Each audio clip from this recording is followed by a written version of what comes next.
যারা এখনো স্বপ্ন দেখেন আবার শেখ হাসিনা ফিরে আসবে, তাদেরকে বলি, কবর থেকে যেরকম মরা লাশ কোনোদিন উঠে আসে না, শেখ হাসিনাও আর কোনোদিন বাংলাদেশে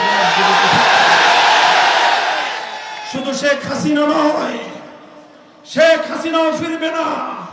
শেখ হাসিনার ফ্যাসিবাদও বাংলাদেশে ফিরবে না ইনশাআল্লাহ। যারা বাংলাদেশে বিগত ফ্যাসিবাদকে দেখে মনে করছেন তারা 15 বছর ফ্যাসিবাদী কায়দায় দেশ চালাতে পারলে আমরা কেন আগামী 15 বছর ফ্যাসিবাদী কায়দায় চালাতে পারবো না? পরামর্শ দেই, সতর্ক করি, শেখ হাসিনার পরিণাম থেকে শিক্ষা গ্রহণ করেন। মনে রাখবেন, আমার বাংলার, আমার বৃদ্ধ জনতা, বাংলার যুব প্রজন্ম লেনি ফেরাউনকে উৎখাত করার মধ্য দিয়ে যে অদম্য সাহস তারা সঞ্চয় করেছে, বাংলাদেশের পরে যদি কেউ ফ্যাসিবাদের পথে চলবার চেষ্টা করে তার পরিণাম শেখ হাসিনা থেকেও ভয়াবহ হবে ইনশাআল্লাহ।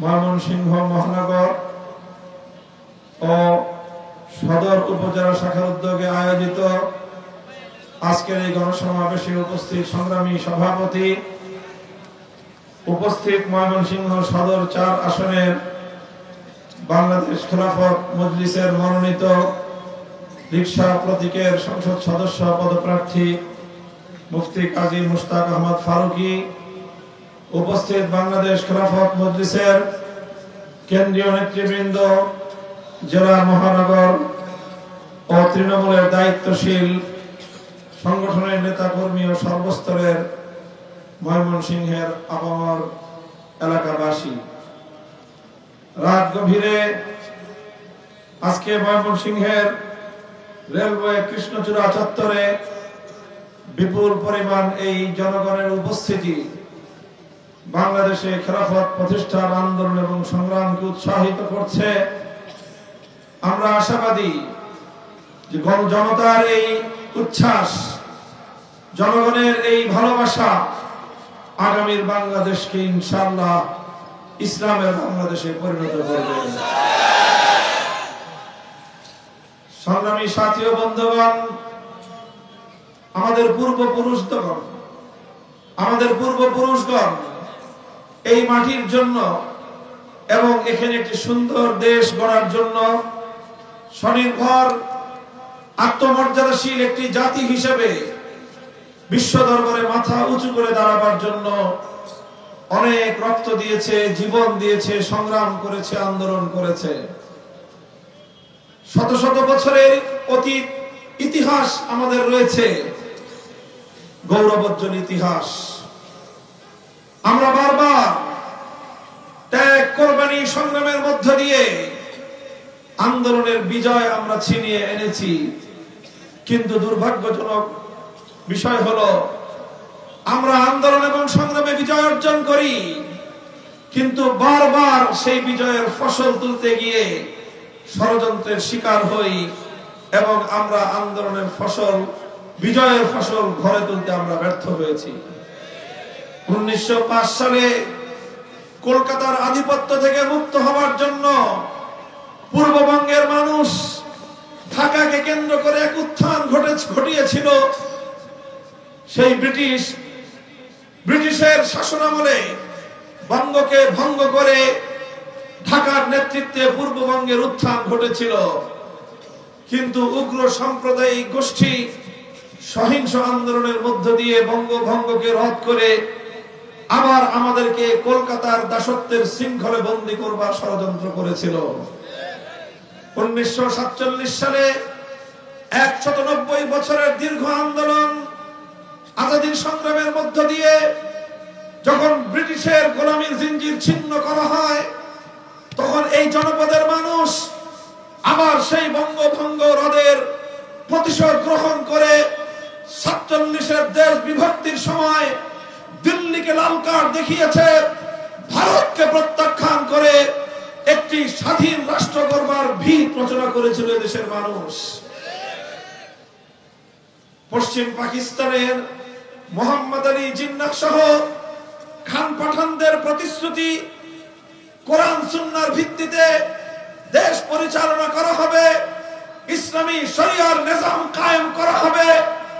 এই প্রতিশ্রুতির ভিত্তিতে বাংলার মানুষ পশ্চিম পাকিস্তানিদের সঙ্গে গাঁটছড়া বেঁধে একটি ভিন্ন রাষ্ট্র আমরা গঠন করেছিলাম। একটি স্বাধীন জাতিসত্তার বিকাশ ঘটানোর জন্য আমরা সেদিন ভারতকে প্রত্যাখ্যান করেছিলাম।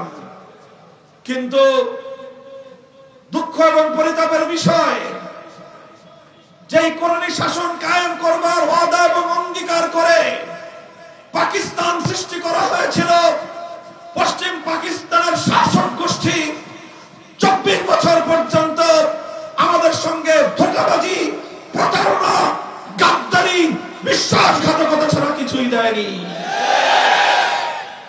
কোরআন সুন্নাহর ইনসাফের শাসন ব্যবস্থার কথা বলে তারা আমাদের সঙ্গে বৈষম্যের আচরণ করেছে, ভ্রাতৃত্বের কথা বলে আমাদের উপর প্রভুত্ব ফলাতে চেয়েছে, অধিকারের কথা বলে আমাদের সঙ্গে বঞ্চনা করা হয়েছে। বারবার আমাদের অধিকারগুলো ওদের বুটের তলায় পিষ্ট হয়েছে। বাংলার মানুষ অধিকার থেকে বরাবরই বঞ্চিত থেকেছে। তাই পশ্চিম পাকিস্তানি খান পাঠান শাসকদের বৈষম্যের বিরুদ্ধে, শোষণের বিরুদ্ধে, বঞ্চনার বিরুদ্ধে এই জমিন থেকে বারবার সংগ্রাম হয়েছে। 52 ভাষা আন্দোলন হয়েছে, 54 যুক্ত ফ্রন্টে মৌলানা আজহার আলী সাহেব সহ এদেশের ইসলামী নেতৃত্ব পশ্চিম পাকিস্তানি খান পাঠানদের বিরুদ্ধে দেশকে, জাতিকে ঐক্যবদ্ধ করার ক্ষেত্রে অবদান রেখেছিল। 66-র 6 দফা আন্দোলন, 69-এর গণ অভ্যুত্থান, 70-এর জাতীয় নির্বাচনের পর 71-এর মহান মুক্তিযুদ্ধের মধ্য দিয়ে সেই পশ্চিম পাকিস্তানি শোষণের জাতাকল থেকে শৃঙ্খল ভেঙে বাংলার মানুষ স্বাধীনতার লাল সূর্যটা ছিনিয়ে এনেছিল। এদেশের মানুষ তখন স্বপ্ন দেখেছিল যে ভিনদেশীরা শাসন করেছে, শাসনের নামে আমরা পেয়েছি শোষণ। ভিনদেশীরা অঙ্গীকার করেছিল, তাদের অঙ্গীকারের পর আমরা পেয়েছি গাদ্দারি। এবার আমাদের দেশের লোকেরা নেতৃত্ব দিয়ে মুক্তিযুদ্ধের মধ্য দিয়ে বাংলাদেশকে স্বাধীন করেছে। এবার আর এদেশের মানুষ প্রতারিত হবে না, বঞ্চিত হবে না। কিন্তু ভাগ্যের কি নির্মম পরিহাস, আমাদের 71-এর মুক্তিযুদ্ধে যিনি নেতৃত্ব প্রদান করলেন শেখ মুজিবুর রহমান সাহেব, মুক্তিযুদ্ধের পুরো 9 মাস পশ্চিম পাকিস্তানিদের হাতে তিনি বন্দী থাকলেন। বিজয়ের পর তিনি মুক্তি পেলেন। মুক্তি পেয়ে তিনি গেলেন লন্ডন। বাংলার মানুষ তখন অপেক্ষার প্রহর গুনছিল, তাদের নেতা লন্ডন থেকে সরাসরি সদ্য স্বাধীনতা অর্জনকারী বাংলার মাটিতে পদার্পণ করবেন।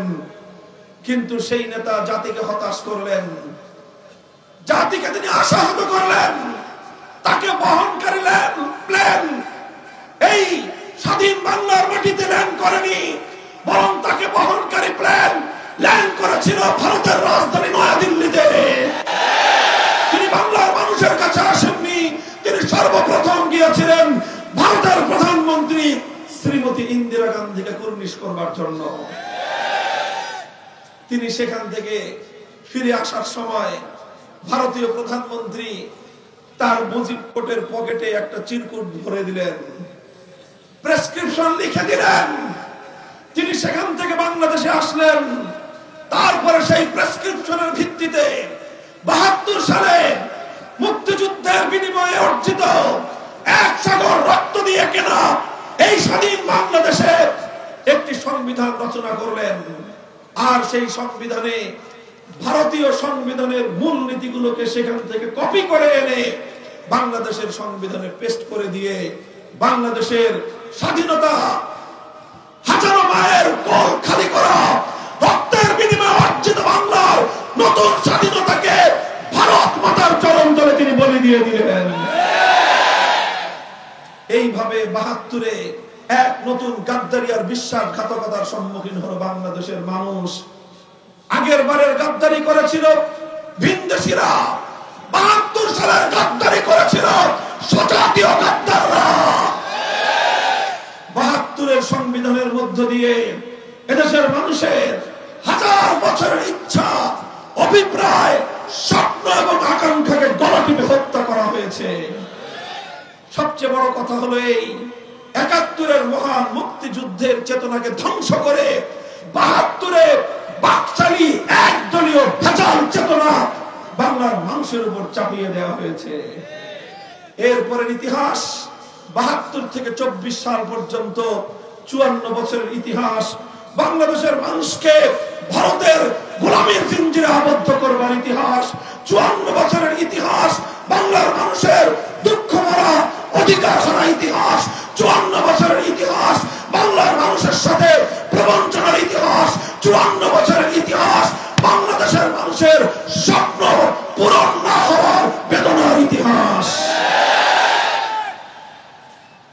এই ৫৪ বছর যারা যখন এই মাটিতে ইসলামের কথা বলেছে, কোরআন সুন্নাহর শাসনের কথা নিয়ে রাজপথে নেমেছে, ইসলামের অধিকারের কথা বলেছে, মানুষের অধিকারের কথা বলেছে, ন্যায় এবং ইনসাফের কথা বলার চেষ্টা করেছে, তখনই তাদেরকে কখনো দেশ বিরোধী, কখনো স্বাধীনতা বিরোধী, কখনো রাজাকার, কখনো জঙ্গিবাদী, কখনো মৌলবাদীর ট্যাগ দিয়ে তাদেরকে দমিয়ে দেওয়ার চেষ্টা করা হয়েছে।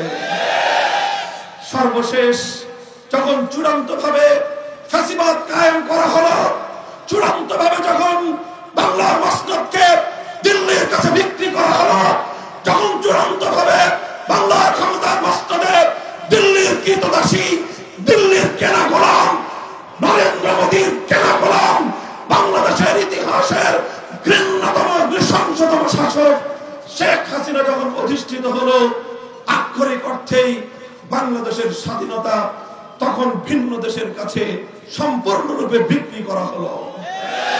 এই সময়টায় দেশপ্রেমিক এবং যারা বাংলাদেশের স্বাধীনতার অতন্দ্র প্রহরী হিসেবে ভূমিকা পালন করেছে, একে একে তাদের উপর খড়গ নেমে এসেছে। প্রতিটি রাজনৈতিক দলকে ধ্বংস করার পায়তারা চালানো হয়েছে। যারাই তাদের বিরুদ্ধে প্রতিবাদে নেমেছে তাদেরকেই নির্মম কায়দায় দমন করা হয়েছে। বাংলার শান্ত মাটি মৃত্যুপুরীতে পরিণত হয়েছে। ঘরে ঘরে মায়ের কোল থেকে সন্তানদেরকে কেড়ে নিয়ে গুম করা হয়েছে। গোটা বাংলাদেশকে একটি শ্মশানে পরিণত করা হয়েছে। এর বিরুদ্ধে যখন কেউ কোনো কথা বলবার সাহস পায়নি, 13 সালের 5ই মে এদেশের আলেম সমাজ, ইসলাম প্রিয় জনতা, নবী প্রেমিক তাওহীদি জনতা ফ্যাসিবাদের বিরুদ্ধে, স্বৈরতন্ত্রের বিরুদ্ধে, দেশ এবং স্বাধীনতা বিকিয়ে দেওয়ার ষড়যন্ত্রের বিরুদ্ধে শাপলা চত্বরে জড়ো হলো। আর সেই শাপলা চত্বরের নবী প্রেমিক, দেশ প্রেমিক জনতার বুকের উপর নির্বিচারে পাখির মতো গুলি ছুড়ে হত্যাকাণ্ড, গণহত্যা পরিচালিত করা হলো। রক্ত দিয়ে হোলি খেলা খেলা হলো। এরপরে জাতীয় সংসদ দাঁড়িয়ে চরম মিথ্যাচার করে শহীদের রক্তের সাথে চরম উপহাস করে বলা হলো শাপলা চত্বরের শহীদরা নাকি বুকে রং মেখে শুয়েছিল। সংগ্রামী সাথী ও বন্ধুগণ, এই সকল নির্মমতার শিকার হয়েছি আমরা। সব কিছুর পরে আসলো 2024 সাল। 2024 সালের জুলাইতে এদেশের ছাত্র জনতা, আমার দামার সন্তানেরা দেশকে নতুন করে গড়ার একটি স্বপ্ন নিয়ে, একটি সংগ্রাম নিয়ে তারা মাঠে নামলো, দাবি উত্থাপন করলো। কোটার ভিত্তিতে দলীয় নেতা কর্মীদের মাধ্যমে গোটা দেশটাকে একদলীয় কায়দায় পরিচালনা করবার এই বাকশালী সিস্টেমের বিরুদ্ধে কোটা নয়, মেধার ভিত্তিতে দেশ গড়বার আন্দোলন গড়ে উঠলো। এদেশের ছাত্র জনতা অত্যন্ত যৌক্তিক দাবি নিয়ে মাঠে নামলো। তারা বলল, কোটা নয়, মেধা চাই, মেধার ভিত্তিতে বাংলাদেশকে গড়ে তুলতে চাই। যারা মেধার দাবিতে রাজপথে নামলো তাদেরকে পাখির মতো গুলি করে হত্যা করা হলো। একজনকে হত্যা করলে 100 জন নামলো। 100 জনকে হত্যা করার পরে লক্ষ জনতার বাপ ভাঙ্গা জোয়ার বাংলার প্রতিটি রাজপথকে দখল করে নিল।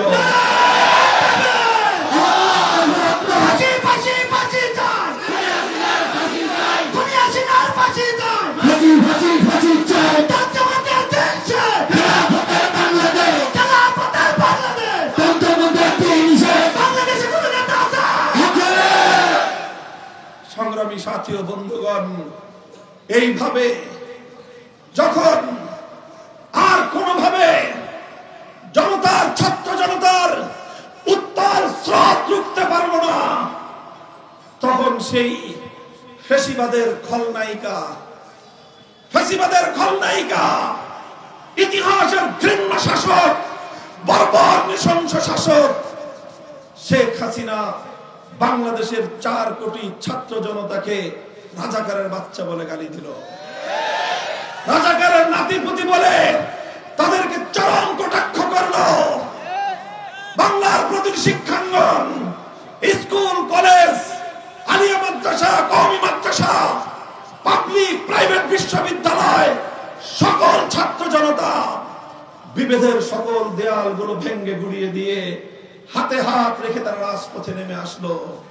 তারা বলল, দেশের কথা বললে যদি রাজাকার হতে হয়, দেশের ভবিষ্যতের উন্নতি চাইলে যদি রাজাকার হতে হয়, দেশের উপর দিল্লির খবরদারির বিরুদ্ধে স্লোগান তুললে যদি রাজাকার হতে হয়, দেশকে ভালোবাসলে যদি রাজাকার হতে হয়, প্রতিটি শিক্ষাঙ্গন থেকে তাদের নিস্তব্ধতাকে ভেঙে আওয়াজ উঠলো, আমি কে তুমি কে। গোটা বাংলাদেশ প্রকম্পিত হলো। শেখ হাসিনার রাজাকারের ট্রাম্প কার্ড সেখানেই মারা খেল। সেদিনেই প্রকৃত অর্থে ফ্যাসিবাদের খলনায়িকা শেখ হাসিনার ক্ষমতার কফিনে সর্বশেষ প্রেত সেদিনই ঠুকে গিয়েছিল। অবশিষ্ট ছিল শুধু জানাজা।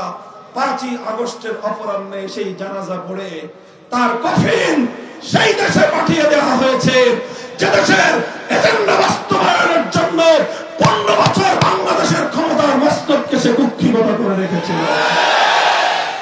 যারা এখনো স্বপ্ন দেখেন আবার শেখ হাসিনা ফিরে আসবে, তাদেরকে বলি, কবর থেকে যেরকম মরা লাশ কোনোদিন উঠে আসে না, শেখ হাসিনাও আর কোনোদিন বাংলাদেশের রাজনীতিতে শুধু শেখ হাসিনা নয়, শেখ হাসিনাও ফিরবে না। শেখ হাসিনার ফ্যাসিবাদ বাংলাদেশে ফিরবে না ইনশাআল্লাহ। যারা বাংলাদেশে বিগত ফ্যাসিবাদকে দেখে মনে করছেন তারা 15 বছর ফ্যাসিবাদী কায়দায় দেশ চালাতে পারলে আমরা কেন আগামী 15 বছর ফ্যাসিবাদী কায়দায় চালাতে পারবো না? পরামর্শ দেই, সতর্ক করি, শেখ হাসিনার পরিণাম থেকে শিক্ষা গ্রহণ করেন। মনে রাখবেন, আমার বাংলার, আমার বৃদ্ধ জনতা, বাংলার যুব প্রজন্ম লেনি ফেরাউনকে উৎখাত করার মধ্য দিয়ে যে অদম্য সাহস তারা সঞ্চয় করেছে, বাংলাদেশের পরে যদি কেউ ফ্যাসিবাদের পথে চলবার চেষ্টা করে তার পরিণাম শেখ হাসিনা থেকেও ভয়াবহ হবে ইনশাআল্লাহ। শেখ হাসিনা কৌশল করার পর ছাত্র জনতা ঘোষণা করেছিল গণভবন অভিমুখী লং মার্চ হবে 6 তারিখ, 6ই আগস্ট। শেখ হাসিনা তার কৌশল পরিবর্তন করলো, ছাত্র জনতা লং মার্চ একদিন আগে 5ই আগস্ট দিয়ে দিল। আগের আগামীবার এবার 5ই আগস্ট দেওয়ার কারণে দুপুর বেলায় হেলিকপ্টারে পালাবার পথ খুঁজে পেয়েছে। এরপরে যেই ফ্যাসিবাদী তৈরি যদি হতে চায় বাংলাদেশে কেউ, তখন আর 5ই আগস্টের জন্য অপেক্ষা করা হবে না। 4ঠা আগস্ট সেই লং মার্চের মাধ্যমে চিমটি চিমটি করে যেভাবে গণভবনের দেয়াল খসিয়ে ফেলা হয়েছে, ফ্যাসিবাদের প্রতি ইঞ্চি গা শরীর থেকে বাংলার মানুষ ভাগ বাটোয়ারা করে নিয়ে যাবে। কাজেই সকল বন্ধু বান্ধবদেরকে, আমাদের আপনজনদেরকে, রাজনৈতিক মিত্রদেরকে সবাইকে হুঁশিয়ার করি, বাংলাদেশের মাটিতে ফ্যাসিবাদী শাসতে যায় না। বাংলার মানুষ কিন্তু একবার যদি ক্ষিপ্ত হয়ে উঠে খুব খতরনাক হয়ে যায়, খুব খতরনাক হয়ে যায়। কাজেই ক্ষমতায় আসার স্বপ্ন যে কেউ দেখতে পারেন, খবরদার ফ্যাসিবাদী হওয়ার চিন্তাও কেউ করবেন না, স্বপ্ন দেখবেন না। খবরদার, এই স্বপ্ন দোষ যদি কারো হয়,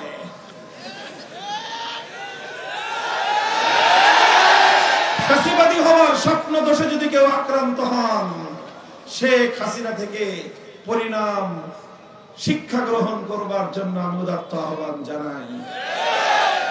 আমি আরেকটা কথা বলতে চাই, অনেকেই আমাদেরকে মনে করেছিল আমরা হয়তো বড় বড় রাজনৈতিক দলগুলোর সাথে নির্বাচনী সমঝোতার মাধ্যমে নির্বাচনে অংশগ্রহণ করে আমরা হয়তো সংসদের সদস্য পদ নিশ্চিত করব অথবা রাষ্ট্রীয় কোনো গুরুত্বপূর্ণ দায়িত্ব প্রাপ্তি নিশ্চিত করব। আমরা সেই পথে না হাঁটায় অনেকেই মর্মাহত হয়েছেন, অনেকে আফসোস করছেন, অনেকে বিস্মিত হয়েছেন। কিন্তু কেন আমরা নিশ্চিত সেই প্রাপ্তির পথ পরিহার করে আমরা কেন দেশের সাধারণ জনতার কাতারে নেমে আসলাম? আমি সেই রহস্য আজ এই ময়মনসিংহের মাটিতে দাঁড়িয়ে, ইসলামের দুর্ভেদ্য ঘাঁটি আমাদের পূর্বসূরীদের এই মাটিতে দাঁড়িয়ে আমি সেই রহস্য উন্মোচন করছি। সেটা হলো এই, আমাদেরকে অনেকে অফার করেছিল তোমরা লভ্যাংশ নিয়ে যাও, মালিকানা দাবি করো না। আমরা বলেছি লভ্যাংশ নয়, আমরা বাংলাদেশের মানুষের পক্ষ থেকে রাষ্ট্রের মালিকানা চাই। তারা আমাদেরকে লভ্যাংশ দিতে চায়, 10% না 20% নেন, 25% নেন। আমরা বলেছি আমরা 25% লভ্যাংশ চাই না, 10% মালিকানা চাই। কথা এটা আমাদের পরিষ্কার। বিগত 14 মাস পর্যন্ত জুলাই বিপ্লবের পরে বাংলাদেশে যে সংস্কার কার্যকলাপ পরিচালিত হয়েছে, এই সংস্কারের মধ্যে দেশ, জাতি এবং জনগণের যে ইচ্ছা এবং অভিপ্রায় ছিল এবং ফ্যাসিবাদকে চিরতরে রুখে দেওয়ার যেই সকল প্রস্তাবনাগুলো ছিল, সেই সকল প্রস্তাবনাগুলোর ক্ষেত্রে বড় রাজনৈতিক দলগুলো এককভাবে সিদ্ধান্ত গ্রহণ করে প্রতিটি মৌলিক প্রস্তাবের বিপক্ষে তারা অবস্থান নিয়েছে। কোন একটি প্রস্তাবের ক্ষেত্রে অন্যান্য রাজনৈতিক দলের মতামতের বিন্দু মাত্র কোনো তোয়াক্কা করে নাই।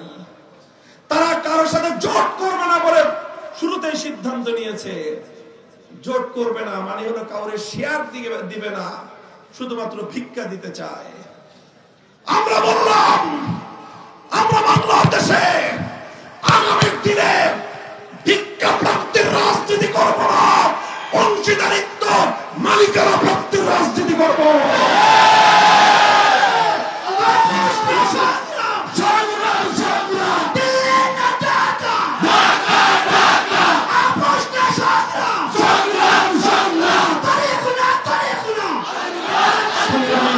বন্ধুগণ, সংক্ষেপে বললাম, আকারে ইঙ্গিতে বললাম, অন্য কোন দলকে নিয়ে সমালোচনা করা, কটাক্ষ করা এটা আমার রাজনৈতিক আদর্শের পরিপন্থী।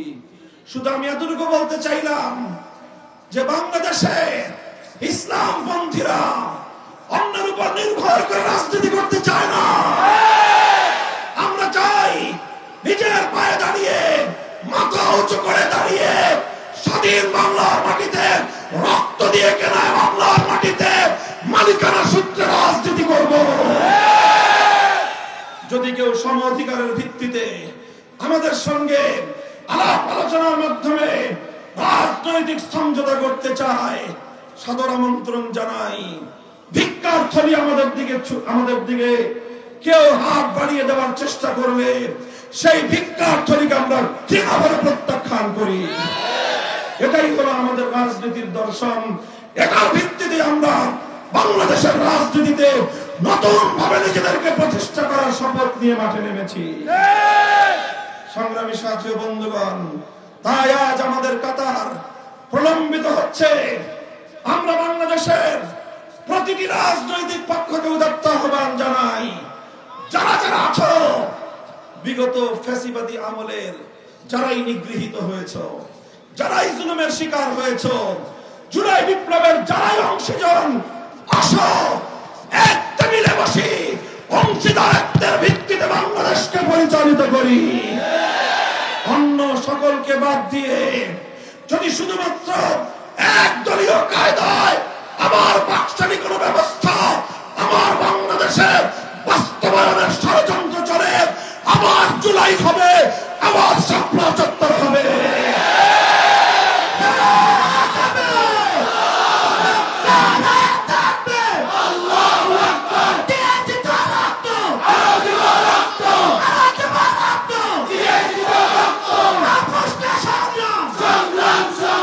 সংগ্রামী সাথী ও বন্ধুগণ, আমি আপনাদেরকে আমার বক্তব্যের শেষ পর্যায়ে এসে আহ্বান জানাতে চাই। বাংলাদেশ আজ দুই ভাগে বিভক্ত। এক ভাগ ৭২-এর ভারতীয় দালালির পন্থার ভাগ, আরেক ভাগ ২৪-এর বাংলাদেশপন্থী স্বাধীনতাকামীদের ভাগ। আমি প্রতিটি রাজনৈতিক পক্ষকে উদাত্ত আহ্বান জানাতে চাই, সৎ সাহসিকতার সাথে, ভিতরে কোনো কপটতা না রেখে যার যার ইচ্ছা এবং অভিপ্রায় জনতার সামনে ওপেন করে দিন। এবং আমি এটাও বলতে চাই, আগামী যে নির্বাচন অনুষ্ঠিত হচ্ছে, এটা অতীতের 11টি সংসদ নির্বাচনের মতো নয়। এবারের নির্বাচনের সঙ্গে গণভোট অনুষ্ঠিত হবে। সেই গণভোট হবে জুলাইয়ের বিপ্লবের স্বীকৃতির জন্য জুলাই সনদের গণভোট। সেই জুলাই সনদ যদি আমাদের দাবি মোতাবেক বাংলাদেশে আইনি ভিত্তি পায়, বাংলাদেশের জনগণের ম্যান্ডেট পায়, ইনশাআল্লাহ আগামী দিনে বাংলাদেশে ক্ষমতার মস্তদে গিয়ে নতুন কোন শেখ হাসিনা তৈরি হবে না। এই জন্য গণভোটে দুটি ব্যালট থাকবে, একটি না আর একটি হার ব্যালট। আমি আপনাদের কাছে জিজ্ঞাসা করতে চাই, আপনারা কি ৭২-এর দালালির পন্থী না ২৪-এর বিপ্লবকামী স্বাধীনতাকামী? আপনারা যদি আপনারা ২৪-এর বিপ্লব পন্থী হয়ে থাকেন, তাহলে হা ভোটের ব্যালটের সিল মারতে হবে। হা ভোটের ব্যালটে কারা কারা সিল মারবেন? রাষ্ট্রের সম্পদ চুরি করে বিদেশে বেগম পাড়া করেছে, ইনকাম তাদের বেড়েছে, মেগা প্রকল্পের নামে মেগা দুর্নীতি করে তারা ডিজিটাল কায়দায় বাংলাদেশ ব্যাংক থেকে হাজার হাজার কোটি টাকা চুরি করে নিয়ে গেছে। যেহেতু দুর্নীতি বেড়েছে, এই জন্যই গড় আয় বেড়েছে। আমি অর্থনীতির ছাত্র, এই যে দুর্নীতি এবং চুরি অর্থনীতির সূত্রে, এগুলোকে ইনকামের মধ্যে দেখানো হয়। এই জন্য আমার দেশের দুর্নীতিবাজ আমলারা, দুর্নীতিবাজ ক্ষমতাসীনরা যত টাকা চুরি করে, এগুলো সব ইনকাম।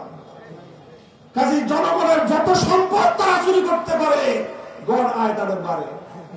এই হলো বাংলাদেশের বিগত দিনের উন্নয়নের রোল মডেলের গল্প। আমরা কথা দিচ্ছি, ইসলাম প্রদত্ত অর্থ ব্যবস্থা বাস্তবায়িত হলে গড় আয় শুধু বাড়বে না, বাংলাদেশের দারিদ্র সীমার নিচে বসবাসকারী প্রতিটি মানুষের ক্রয় ক্ষমতা বাড়বে। আরেকটা শুভঙ্করের ফাঁক আছে, আরেকটা ইনকাম ফাঁক আছে শুভঙ্করের, এটাও বলে দিয়ে যাই। এইভাবেই ধোঁকা দিয়েছে শেখ হাসিনা। সে সরকারি চাকরিজীবীদের 2 দিন পর পর বেতন বাড়ায় দিত, ছিল এটা অর্থনীতিতে। এটার যে শুভঙ্করের ফাঁক, অর্থনীতির দুটো মৌলিক পলিসি থাকে। অর্থনীতির মৌলিক দুটো পলিসির ভিত্তিতে রাষ্ট্র চলে। একটাকে বলে ফিসক্যাল পলিসি, আর একটাকে বলে মনিটারি পলিসি। মনিটারি পলিসির মধ্যে টাকা ছাপানো, দেশের মধ্যে মুদ্রা বিপুল পরিমাণ ছাপিয়ে দিলে দেশে এখন মনে করেন সম্পদ আছে 10 লক্ষ কোটি টাকা। আপনি যদি 10 লক্ষ কোটি টাকার সম্পদের বিপরীতে আপনি যদি 20 লক্ষ কোটি টাকার মুদ্রা ছাপিয়ে দেন, তাহলে আপনার সম্পদ 20 লক্ষ কোটি টাকার হলো না, কিন্তু মুদ্রা কিন্তু 20 লক্ষ কোটি টাকার হয়ে গেল। সে এই ধোঁকাবাজি করেছে বাংলাদেশের মানুষের সাথে। বছর বছর মুদ্রা ছাপিয়ে সরকারি কর্মকর্তাদের বেতন বাড়িয়ে দিয়েছে। সরকারি কর্মকর্তাদের বেতন যখন বেড়েছে, বাজারের মূল্য বেড়ে গিয়েছে। সেই সাথে তালে তালে সাধারণ মানুষের, সরকারি কর্মকর্তাদের বেতন বেড়েছে 50%, সাধারণ মানুষের বেতন বেড়েছে 25%, জিনিসপত্রের মূল্য বেড়েছে 75%। এতে কি হয়েছে? সাধারণ মানুষের ক্রয় ক্ষমতার তুলনায় দ্রব্যমূল্য আরো বেশি দূরে সরে গিয়েছে। এই সমস্ত ধোঁকাবাজির মাধ্যমে দেশের মানুষকে বোকা বানানোর চেষ্টা করা হয়েছে। আমরা বলতে চাই, ধোঁকাবাজি রক্ত ব্যবস্থা নয়, ধোঁকাবাজি প্রতারণার রাজনীতি নয়। আমরা মেহনতি এবং প্রান্তিক জনগোষ্ঠীর কল্যাণের অর্থ ব্যবস্থা, রাজনৈতিক বন্দোবস্ত বাস্তবায়ন করবেন ইনশাআল্লাহ। এই জন্য আমরা প্রতীক নিয়েছি। আমাদের প্রতীক রিকশা, আমাদের প্রতীক রিকশা, মেহনতি মানুষের প্রতীক, গরিব মানুষের প্রতীক রিকশা, এটা হলো শ্রমিকের প্রতীক রিকশা, এটা হলো সাধারণ মানুষের যানবাহন রিকশা। এই রিকশা, এটা প্রতীক আমরা কেন বেছে নিলাম? আমরা জাতিকে পয়গাম দিতে চাই, আমরা গাড়িওয়ালাদের ভাগ্যের উন্নয়ন নয়, রিকশা যাত্রী, রিকশা চালকদের ভাগ্য উন্নয়নের রাজনীতি করব।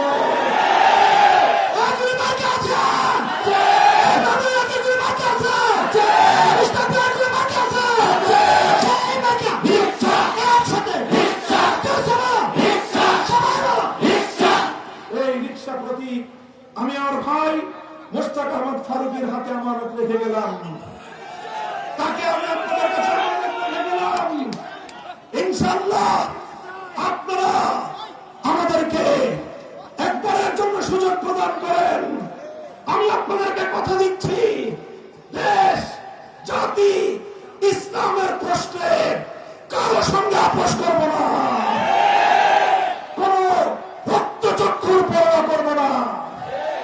অতীতে আমরা শুধুমাত্র দেশের কথা বলার অপরাধে আমার বাংলাদেশের অধিকার হরণকারী, বাংলার মানুষের অধিকার হরণকারী, অর্থের অধিকার, ভোটের অধিকার হরণকারী নরেন্দ্র মোদীর আগমনের প্রতিবাদ করার অপরাধে বছরের পর বছর নির্মম কায়দায় অন্ধকার কারা প্রকোষ্ঠে আমাদেরকে দিন গুজরান করতে হয়েছে। আমরা জুলুম মেনে নিয়েছি, দেশের মানুষের অধিকারের প্রশ্নে, ইসলামের প্রশ্নে জালিমের সঙ্গে মাথা নয় নাই।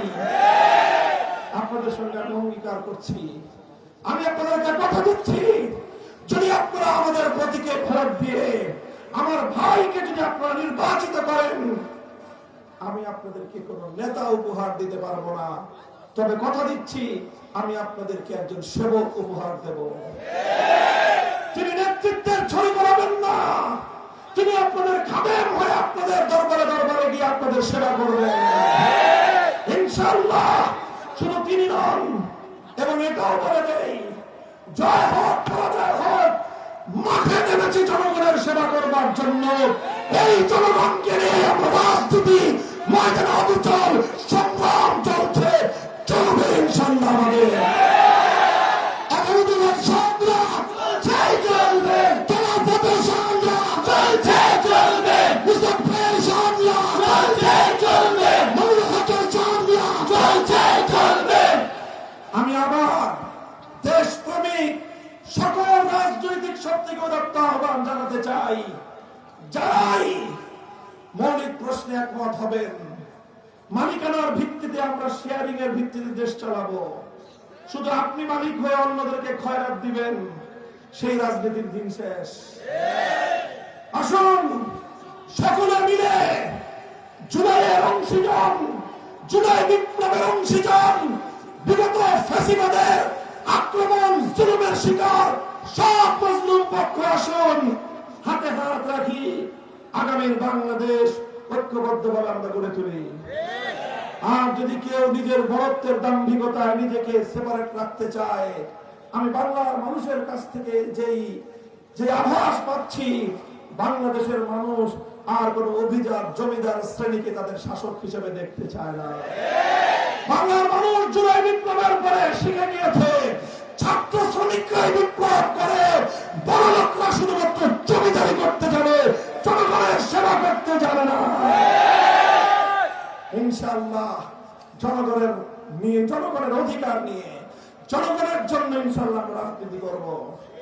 আরেকটা কথা বলে যাই, এই সংখ্যালঘু ভাইদের অন্তরের মধ্যে একটা ভীতি তৈরি করবার অপচেষ্টা চালানো হচ্ছে। সংখ্যালঘু ভাইদেরকে একটা কথাই বলি, আপনারা বাংলাদেশের 55 বছরের নিজেরাই সাক্ষী। বিগত যে কোনো সময়ের তুলনায় বর্তমান 5ই আগস্ট পরবর্তী বাংলাদেশে আপনারা ভালো আছেন, নিরাপদে আছেন। কারণ আগে আপনাদেরকে রাজনীতির ঘুঁটি হিসেবে শুধু ব্যবহার করা হতো। আপনারা ছিলেন রাজনীতির হাতিয়ার। রাতের অন্ধকারে মন্দিরে, আপনাদের ব্যবসা প্রতিষ্ঠানে যারা অগ্নিসংযোগ করে কালনাগিনী হয়ে ছবল মারত, দিনের বেলায় তারাই ওঝা হয়ে ঝাড়তে আসতো। এই ছিল বাংলাদেশে ক্ষমতাসীনদের নাটক।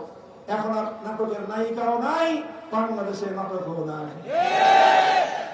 সংখ্যালঘু ভাইয়েরা আপনারা সাক্ষ্য দিবেন, 5ই আগস্ট বিপ্লবের পর যখন বাংলাদেশের পুলিশ প্রশাসন ভেঙে পড়েছিল, আইন শৃঙ্খলা বলতে বাংলাদেশে কিছুই ছিল না, ঠিক সেই সময়টায় বাংলাদেশের ইতিহাসের এক ক্রান্তিকালে রাতের ঘুম হারাম করে কারা আপনাদের মন্দির, পেগোডার, গির্জাগুলোকে পাহারা দিয়েছিল?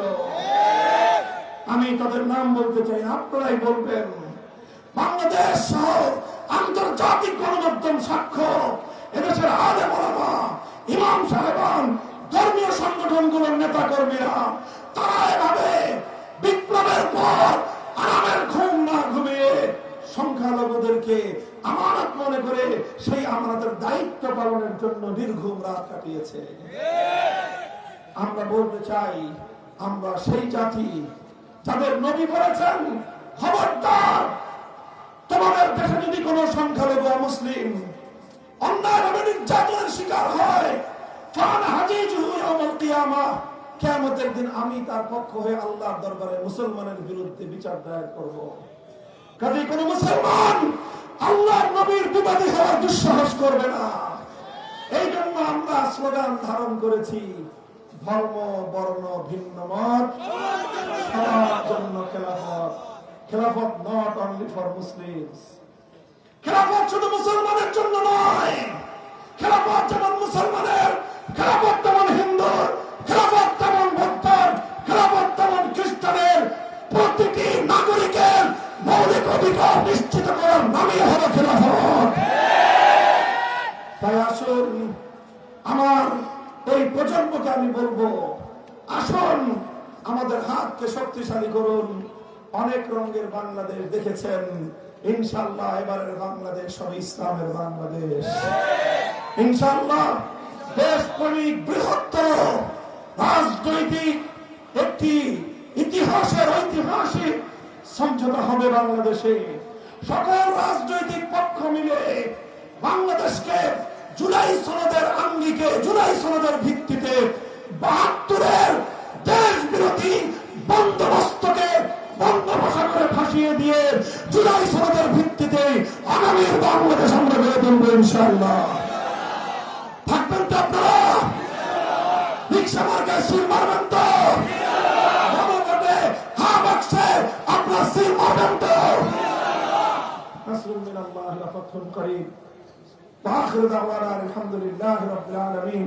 সুবহানাল্লাহি ওয়া বিহামদিহি, সুবহানাকাল্লাহুম্মা ওয়া বিহামদিক, আশহাদু আল লা ইলাহা ইল্লা আনতা, আস্তাগফিরুকা ওয়া আতুবু ইলাইক। ইলাহুল আলামিন, রব্বুল আলামিন, আয় আল্লাহ, এই জাতি মানুষ আল্লাহ অনেক কষ্ট করেছে, তারা অনেক ঘাম অশ্রু রক্ত ঝরিয়েছে। আল্লাহ এদেশের মানুষের এই সংগ্রামকে আপনি সাফল্যমণ্ডিত করুন।